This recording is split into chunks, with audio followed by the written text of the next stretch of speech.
প্রিয় শিক্ষার্থী, আশা করি তোমরা সকলে ভালো আছো। তো ইতিমধ্যেই তোমাদের বহু প্রতীক্ষিত, বহু আকাঙ্ক্ষিত মাধ্যমিক পরীক্ষার রেজাল্ট কিন্তু তোমরা হাতে পেয়ে গেছো। তো জীবনের প্রথম বোর্ডের পরীক্ষা তোমাদের এটি। তো অনেকেই ইতিমধ্যেই মাধ্যমিক পরীক্ষার রেজাল্ট বার হওয়ার আগেই নিজেদের পছন্দের সাবজেক্ট নিয়ে পড়াশোনা শুরু করা স্টার্ট করে দিয়েছো। এবং যারা মিডিয়াম ছাত্রছাত্রী তারা সঠিক দিশা পাচ্ছে না কোথা থেকে, যে কোন সাবজেক্ট নিয়ে এগোলে ভবিষ্যতে আমাদের নির্ধারিত একটি কাজের সন্ধান আমরা পেতে পারি। তো এক্ষেত্রে তোমাদের বিভ্রান্ত হওয়া স্বাভাবিক, কারণ তোমরা নতুন এবং বাড়ির যে একটা আকাঙ্ক্ষা থাকে, সেই আকাঙ্ক্ষা অনুযায়ী তোমরা কিন্তু অনেকেই মাধ্যমিক পরীক্ষার পরে কী করবে সেটি নিয়ে বিভ্রান্ত হয়ে পড়ো। অর্থাৎ তোমার পছন্দের সাবজেক্ট আছে এক, কিন্তু তোমরা কি করো, বাড়ির থেকে বা কোনো কাকা থেকে চাপিয়ে দেওয়ার ফলে যে এই সাবজেক্ট নিলে ভবিষ্যৎ ভালো হবে সেই কথা শুনে তোমরা কিন্তু সেই পথে পা বাড়াও। কিন্তু যখন দেখা যায় উচ্চশিক্ষার শেষে পর্যায়ে তোমরা চলে এসেছো বা কোর্সের মাঝামাঝি পথে তোমরা কিন্তু খেই হারিয়ে ফেলো, যে তাই তো আমি তো টানতে পারছি না। সেক্ষেত্রে তোমরা বিড়ম্বনার মধ্যে পড়ো যে কি হতে চলেছে লাইফে। অর্থাৎ আমি যদি আমার পছন্দের সাবজেক্টটি নিয়ে পড়তাম তাহলে কিন্তু নিজের প্রতি একটা বিশ্বাস থাকতো, এর পাশাপাশি সেই বিশ্বাস অনুযায়ী কিন্তু আমি আমার একটা জোর থাকতো, সাবজেক্টের উপর ডেপথ আছে আমার, সেই সাবজেক্ট নিয়ে পড়লে কিন্তু আমি নির্ধারিত ওই যে সিলেবাসের পাশাপাশি কোর্সটি সম্পূর্ণভাবে সম্পন্ন করতে পারতাম এবং রেজাল্ট ভালো করতে পারতাম। তো এক্ষেত্রে প্রথম যে কথা সেটি হচ্ছে তোমরা কি করবে, নিজেদের ডেপথ আছে যে সাবজেক্টে, নিজেদের ডেপথ বলতে কারোর বাংলা ভালো লাগে, কারোর ইংলিশ ভালো লাগে। তো এক্ষেত্রে যারা মাধ্যমিক পাস করছো তাদের ক্ষেত্রে বলবো, মাধ্যমিক পাস করার পরে যখন তোমরা উচ্চ মাধ্যমিক পড়বে তখন বাংলা ইংলিশ কিন্তু কম্পালসারি সবার থাকছে সায়েন্স এবং আর্টসের ক্ষেত্রে। আর উচ্চ মাধ্যমিক যারা রেজাল্ট বার হবে তাদের ক্ষেত্রে বলবো, তোমাদের যারা আর্টসের লাইনে আছো তাদের কোন সাবজেক্ট ভালো লাগছে, বাংলা, ইতিহাস, ফিলোসফি, এডুকেশন, তোমরা সেই অনুযায়ী কিন্তু কলেজে সাবজেক্ট নেবে। তো সেক্ষেত্রে আমি আবার মাধ্যমিকে চলে আসবো। তো তোমাদের বাংলা ইংলিশ কম্পালসারি থাকছেই 11-এ। সঙ্গে যারা সায়েন্স নেবে, সায়েন্সে অনেকে পিওর সায়েন্স রয়েছে, মিনস সায়েন্স স্ট্রিম রয়েছে, এর পাশাপাশি আর্টস রয়েছে। তো আর্টসের কিন্তু অনেকগুলো ভাগ রয়েছে, এখানে তোমরা পছন্দ করে নিতে পারবে যে কেউ ইতিহাস, কেউ ভূগোল, কেউ শিক্ষাবিজ্ঞান, কেউ রাষ্ট্রবিজ্ঞান, কেউ ফিলোসফি, কেউ এডুকেশন, কেউ কম্পিউটার সায়েন্স বা কম্পিউটার অ্যাপ্লিকেশন। বিগত কয়েক বছর ধরে আমরা লক্ষ্য রাখছি যে বিভিন্ন বিষয় নিয়ে তোমার যদি আগ্রহ থাকে, অর্থাৎ সায়েন্স এবং আর্টস একসাথে নিয়ে কিন্তু তুমি কোর্সটি সম্পন্ন করতে পারো। এর পাশাপাশি বলে রাখি যে তোমাদের কিন্তু নির্ধারিত সেমেস্টার সিস্টেম চালু হয়েছে বিগত বছরে। আমরা দেখেছি বিগত বছরে উচ্চ মাধ্যমিক পরীক্ষা কিন্তু সেমেস্টার অনুযায়ী শেষ হয়েছে এবারই, এবং দুদিন পরে কিন্তু রেজাল্ট বার হবে। তো 6 মাস অন্তর সেমেস্টার চলেছে, প্রথম semester, second semester, third semester, চতুর্থ সেমেস্টার। তো আমার সেমেস্টার কিন্তু হচ্ছে দুটো স্কুলে হয়েছে পরীক্ষা, দুটো হচ্ছে বাইরে বোর্ডের পরীক্ষা। তো টোটাল যেটা বাইরে পরীক্ষা হচ্ছে সেটাই কিন্তু দিয়ে তোমাদের উচ্চ মাধ্যমিক রেজাল্ট কিন্তু বার হয়েছে। তো এইবার যে নতুন শিক্ষাবর্ষ আমাদের তোমরা পদার্পণ করতে চলেছো, নতুন সরকার বদল হয়েছে, কেন্দ্রের যে শিক্ষানীতি সেটি চালু হবে কিনা সেই নিয়েও কিন্তু আমরা পরবর্তী স্তরে ভিডিও নিয়ে আলোচনা করব। এর পাশাপাশি তোমাদের সেমেস্টার সিস্টেম চালু থাকবে কিনা সেদিকে লক্ষ্য রাখতে হবে, এবং সিলেবাস তোমাদের বদলাচ্ছে কিনা তার জন্য কিছুদিন ওয়েট করতে হবে। তো যে কথায় আমাদের মূলত আশা সেটি হচ্ছে, তোমার যে সাবজেক্ট ভালো লাগে সেই সাবজেক্টেই তোমরা কিন্তু ছাড়বে না। সে তোমার সায়েন্স হতে পারে, আর্টস হতে পারে, তোমাদের যে সাবজেক্টটি ভালো লাগে। কারণ কেউ কেউ বলে থাকে রাষ্ট্রবিজ্ঞান কঠিন, কেউ কেউ বলে থাকে ইতিহাস কঠিন, কেউ বলে শিক্ষাবিজ্ঞান কঠিন। তোমার যে সাবজেক্টটি ভালো লাগে সেই সাবজেক্টটি, আশা করি তোমরা বুঝতে পারছো আমি কী বলতে চেয়েছি, সেই সাবজেক্টটি কিন্তু তোমরা নিয়ে 11-এ ভর্তি হবে। ঠিক আছে, এবার আসবো রাজ্যে যে শিক্ষা ব্যবস্থা রয়েছে বর্তমানে, বেশিরভাগ স্টুডেন্টরা কেমন নাম্বার পেয়েছে, এবং এর পাশাপাশি যেটি বলছিলাম আমরা কী নিয়ে পড়বো, পড়ার পরবর্তী পদক্ষেপ কী হবে, অর্থাৎ পড়ার পরে সকলে আশা থাকে আমি জীবন জীবিকার পথে একধাকে এগোবো, কিন্তু চাকরির বাকরির বাজার যেহেতু সংকীর্ণ, সেক্ষেত্রে কোন দিকটা এগোলে আমাদের ভবিষ্যৎ উজ্জ্বল হবে। তো সেক্ষেত্রে একটি গুরুত্বপূর্ণ টপিক তোমরা আজকে দেখতে পেয়েছো, মূলত হেডলাইনে স্ক্রিন দেখতে পাচ্ছ। তো সেই স্ক্রিনের অনুযায়ী কিন্তু আজকের ভিডিওটি আলোচনা করব। পুরো ভিডিওটা একটু লেন্থি হতে পারে, কিন্তু বিষয়টি তোমরা ভালোভাবে বুঝবে। তো দেখো, গতকাল মাধ্যমিক রেজাল্ট বার হয়েছে, সেক্ষেত্রে এত শর্ট কোশ্চেন রাখা হচ্ছে মাধ্যমিক পরীক্ষায়, তারপরে কিন্তু এবার পাশের হার 86.83%। শুনতে ভালো লাগছে, সম্বন্ধদেবের শিরোনামে ঝকঝক করছে, কিন্তু আসল ছবিটা লুকিয়ে রয়েছে গেটের ভিতরে। সবচেয়ে বেশি ছাত্রছাত্রী পেয়েছে সি গ্রেড, অর্থাৎ 25 থেকে 34 নম্বরের মধ্যে এই মার্জিনাল গ্রেডের ভিড় সবচেয়ে কিন্তু বেশি রয়েছে। অর্থাৎ বাংলার বিপুল সংখ্যক ছাত্রছাত্রী কোনো রকমে পাশের দড়িটা ছুঁয়ে উঠছে। এটা কি সত্যিই বিষয় বুঝে পড়েছে, নাকি বছরের পর বছর শুধু ক্লাসে তুলে দেওয়া হচ্ছে? এটা একটা ভালো প্রশ্ন। তোমরা যারা মাধ্যমিক পরীক্ষা দিয়েছো তারা জানো টোটালি যে শিক্ষা ব্যবস্থাটা কোন পর্যায়ে রয়েছে। এটা কি সত্যি বিষয় বুঝে পড়েছে, নাকি বছরের পর বছর শুধু ক্লাসে তুলে দেওয়া হচ্ছে? তোমরা জানো ক্লাস 8 পর্যন্ত পাস ফেল কথা নেই, সুতরাং সবাই কিন্তু অটোমেটিক ভাবে যে 5 ভর্তি হচ্ছে সে সরাসরি কিন্তু 9 উত্তীর্ণ হচ্ছে 8 পাস করে।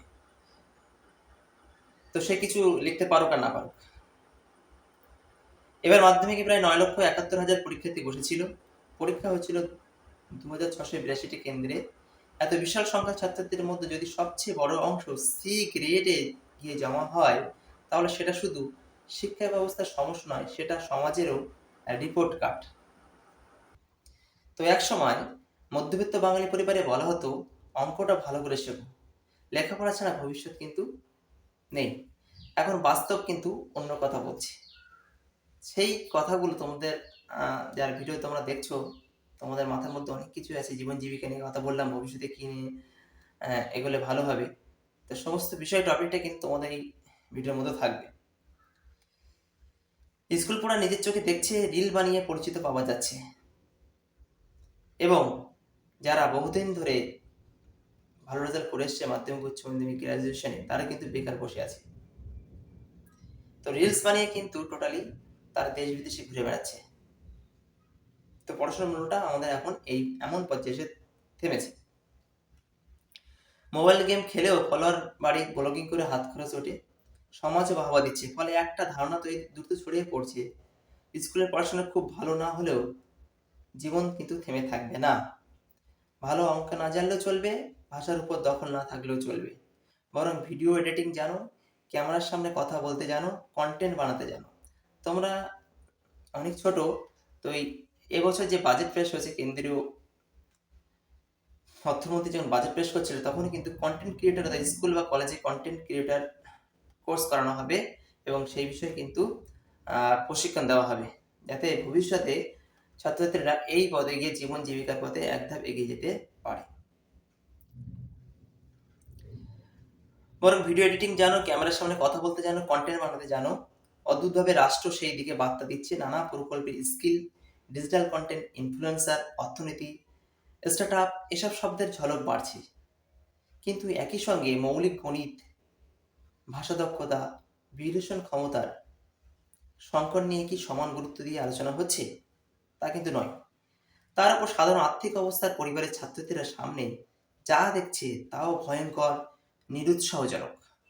বিএ, বিএসসি, এমএ, এমনকি ইঞ্জিনিয়ারিং পাশ করেও কোনো কাজ নেই, যেটি আমি আগে বলছিলাম তোমাদেরকে। সরকারি চাকরির পরীক্ষা অনিশ্চিত রাজ্যে, দীর্ঘদিন ধরেই অনেক নিয়োগ হয়নি। অবশেষে আমরা দেখলাম 2025 সালে কিছু নিয়োগ হয়েছে, এবং পরীক্ষা হয়েছে 26 সালে। তো এসএসসি গ্রুপ সিটি পরীক্ষা হয়েছে, এবং এসএসসিও 19, 11, 12 হয়েছে। তার আগে মোটামুটি কিছু প্রাইমারি পরীক্ষা হয়েছে। পিএসসি পরীক্ষা একটা বছর হয়তো 3 বছর গ্যাপ মারে।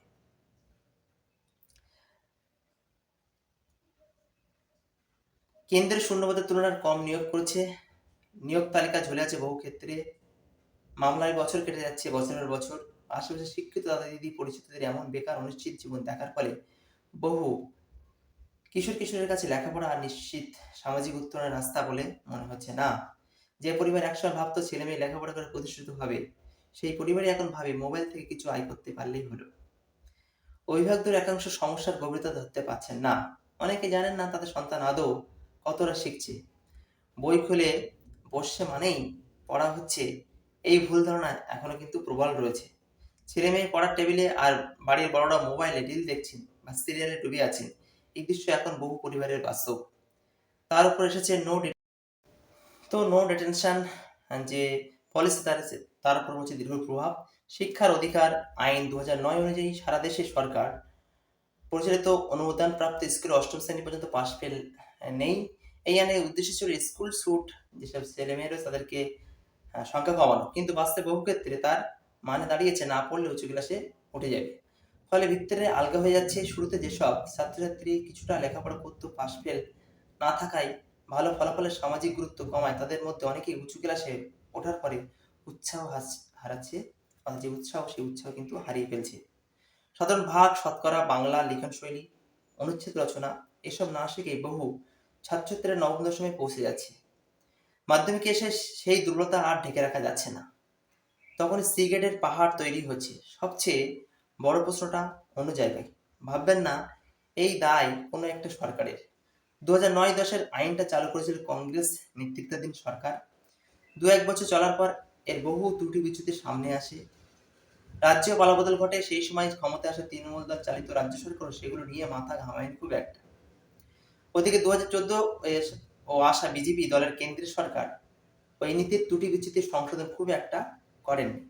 এমনকি কয়েকটি শ্রেণীতে পাশ ফেল ফেরানোর নির্দেশিকা তৈরি করত কেন্দ্র রাজ্য সরকারগুলির সমন্বয়জনিত কারণে বহু সময় অতিবাহিত করা হয়েছে। নানা কারণে সিদ্ধান্তটি আজও রূপায়িত হয়নি বলেই যায়। এমনকি লটারিতে পড়ুয়া ভর্তির যে আইন, মফস্বল এলাকায় বহু প্রাথমিক উচ্চ মাধ্যমিক বিদ্যালয়ে বা উচ্চ বিদ্যালয়ে পড়ুয়া স্বল্পতায় ভুগছে, তারা সুষ্ঠু সমাধান আজকের দিন পর্যন্ত কিন্তু হয়ে ওঠেনি। এসব নীতি কার্যত আমাদের দেশের তথাকথিত গরিব ভারতবর্ষের যেসব সরকারি ও নিম্নবিত্তের স্কুলগুলির উপর নির্ভরশীল, সেই সব স্কুলগুলোর উপরেই বেশি প্রভাব ফেলছে। তথাকথিত ধনীদের অভিজাতদের ইন্ডিয়ার বেসরকারি স্কুলগুলোতে বাস্তবে কতটা নো ডিটেনশন চলে, সেসব খেয়াল শিক্ষার অধিকার আইনে আনা সরকারি নেতা আমলারা কতটা রাখেন তা ভারতবাসীরা জানতে পারে না। বেসরকারি স্কুল দুর্বল ছাত্রদের কিভাবে তৈরি করা হয়, ভিত মজবুত করতে কি বাড়তি ব্যবস্থা নেওয়া হয়, সেই বিষয়ে কোনো কঠোর স্বচ্ছতা সাধারণ মানুষ দেখতে পায় না। অথচ সেখানেই নাকি সবাই নাকি 80 থেকে 90% নাম্বার পায় সব পরীক্ষায়। অর্থাৎ এক দেশের মধ্যে যেন দুই শিক্ষা ব্যবস্থা। একদিকে শহরে সচ্ছল পরিবারের সন্তান কোডিং শিখছে, আলাদা টিউটর পাচ্ছে, ইংরেজির যোগাযোগের দক্ষতা বাড়াচ্ছে, নাচ গান আঁকা নানা রকম বিষয়ে সে স্কুলে শিখছে। অন্যদিকে বহু সরকারি স্কুলের ছাত্রদের মৌলিক অঙ্কটাই হোঁচট খাচ্ছে। তাদের জন্য আলাদা অঙ্কন সঙ্গীত শিক্ষক নেই। এমনকি বিজ্ঞান চর্চা প্রাথমিক মাধ্যমিক স্তরের গবেষণাগারও আজও দেশে তো বটেই, রাজ্যের সব স্কুল স্বাধীনতার 80 বছরও নেই। প্রাথমিক বিদ্যালয়তে ক্রীড়া শিক্ষক নেই, অথচ বছর শেষে ঘটা করে খেলাধুলা অনুষ্ঠান করানোর বিজ্ঞপ্তি হাজির হয় এবং সেই অনুযায়ী খেলাও হয়, প্রাইজ ডিস্ট্রিবিউশন করা হয়। আবার হাই স্কুলে গত 14 বছর ধরে নতুন সিলেবাস চালু হলো। আর্ট এডুকেশন না সিলেবাস না বই কিছুটাই কিন্তু ছিল না। অথচ তারই আবার লিখিত পরীক্ষা নিতে হতো। শেষমেশ একজন শিক্ষক মহাশয় বিষয়টি নিয়ে আটটাই করলে সরকারি দপ্তরে গোজামিল মার্কা উত্তর পাঠিয়ে দেয়, দায় সেরেছিল। সেই লজ্জা ঢাকতে পরের বছর আর্ট এডুকেশনের একটা বই নামকা অবস্থা পার করেছে। এসবের সঙ্গে পাঠ্য বিষয়ের গুণমান, সিলেবাস, আর্ট এডুকেশন ওয়ার্ক এডুকেশনের কথা বলছি। এসব সঙ্গে পাঠ্যপুস্তকে বা পাঠ্যবইয়ের গুণমান, সিলেবাস, মুখস্থ নির্ভর মূল্যায়ন ব্যবস্থা নিয়ে বহু শিক্ষাবিদ দীর্ঘদিন ধরেই প্রশ্ন তুলেছেন। শেখার আনন্দ কমছে, নম্বর তোলার কৌশল কিন্তু বাড়ছে। তাই এবারে মাধ্যমিকের ফল শুধু পরীক্ষার ফলেই নয়, এটা একটি সামাজিক সতর্কবার্তা। 9.71 লক্ষ পরীক্ষার্থীদের রাজ্যে যদি সবচেয়ে বড় অংশ মার্জিনাল গ্রেডে আটকে যায়, তাহলে শুধু ছাত্রছাত্রীদের দোষ দিয়ে লাভ নেই। সেই দায় কিছু শিক্ষক সমাজের। হ্যাঁ, আমি বলছি শিক্ষক সমাজের। বিদ্যালয় পরিচালনা সমিতির, শিক্ষা বিভাগ, কেন্দ্র রাজ্যের শিক্ষা আইন বানানোর কর্তৃবৃন্দ এবং অভিভাবক সমাজের কাছেও ফিরে আসে সেই দায়। মানে সমস্ত দায় কিন্তু এই সমাজটার, যারা শিক্ষা ব্যবস্থা পরিচালনা করছে। সে শিক্ষা বিভাগ হতে পারে, পরিচালনা সমিতি হতে পারে, শিক্ষক হতে পারে, কেন্দ্র রাজ্যের শিক্ষা আইন হতে পারে, এমনকি অভিভাবক হতে পারে। দায় যাবে রাজনৈতিক দলগুলোর নেতাদের উপর, সরকারি থাকুক বা না থাকুক। এই সমস্যার শিকড় কিন্তু আরও গভীরে। যেমন যে সমাজে ভাইরাল হওয়া পড়াশোনার চেয়ে বেশি আকর্ষণীয় হয়ে ওঠে, সে সমাজে লেখাপড়ার গভীরতার চেয়ে দেখতে স্মার্ট হওয়া বেশি গুরুত্বপূর্ণ হয়ে যায়। যে সমাজে অভিভাবকও অনেক সময় সন্তানের শেখার সংকট বুঝতে পারেন না, অর্থাৎ আমার যে সন্তান তার কোথায় ত্রুটি রয়েছে সেটা বুঝতে আমরা চাই না, বুঝতে চায় না এবং মনও চায় না সে কি করছে। সেই সমাজে সিগারেটই একদিন সাবেক হয়ে ওঠে, আর তখন সেটা শুধু শিক্ষার ব্যর্থতা থাকে না, সেটা সভ্যতার ব্যর্থতা হয়ে দাঁড়ায়। আসল যে সভ্যতার ভোটে দেওয়াল চিত্রে ভাতা প্রদানের প্রতিশ্রুতি দলগুলি লেখা, সেখানে এমনটা তো হওয়ার কথা ছিল। আজ পর্যন্ত দেখেছেন কোনো দলের ইস্তাহারে এই একটি কথা লেখা আছে, সব প্রাথমিক স্কুলে গড়ে উঠবে গ্রন্থাগার, বিজ্ঞান গবেষণা, সব প্রাথমিক স্কুলে থাকবে নিজস্ব খেলার মাঠ, খেলার শিক্ষক। যদি লেখা না থাকে তাহলে ভারত থেকে ২ বছর পর স্বাধীন হওয়া পড়শি দেশের উন্নয়ন ও অর্থনীতির কাছে বারে পরাজয় ও ভারতবর্ষ তথা রাজ্যবাসী হিসেবে দেখে যেতে হবে। তো আমরা চাইবো নতুন শিক্ষা ব্যবস্থা, কেন্দ্রীয় যে শিক্ষা ব্যবস্থা রয়েছে, শিক্ষানীতি, জাতীয় শিক্ষানীতি, আমাদের রাজ্যে নতুন জাতীয় শিক্ষানীতি চালু হবে খুব দ্রুত। কারণ ইতিমধ্যেই কেন্দ্রের যে সরকার সেটাও কিন্তু আমাদের এখানে গঠিত হয়েছে। আশা করব শিক্ষার হাল ফেরাবে, সমস্ত ছাত্রছাত্রীদের ভবিষ্যতের দিকে নজর দেবে এবং সকলেই পড়াশোনার শেষে নির্দিষ্ট একটি জব বা চাকরির সুযোগ পাবে, এই আশা রাখি। সকলে ভালো থেকো। প্রতিবেদনটা কেমন লেগেছে অবশ্যই তোমরা কিন্তু কমেন্ট করে জানিও। প্রতিবেদনটি শুধুমাত্র আমার নয়, অনেক শিক্ষকের যে বক্তব্য তাদের কাছ থেকে নিয়ে তাদের সমস্ত বক্তব্যটা তোমাদের সামনে তুলে ধরার চেষ্টা করলাম। সকলে ভালো থেকো, সুস্থ থেকো।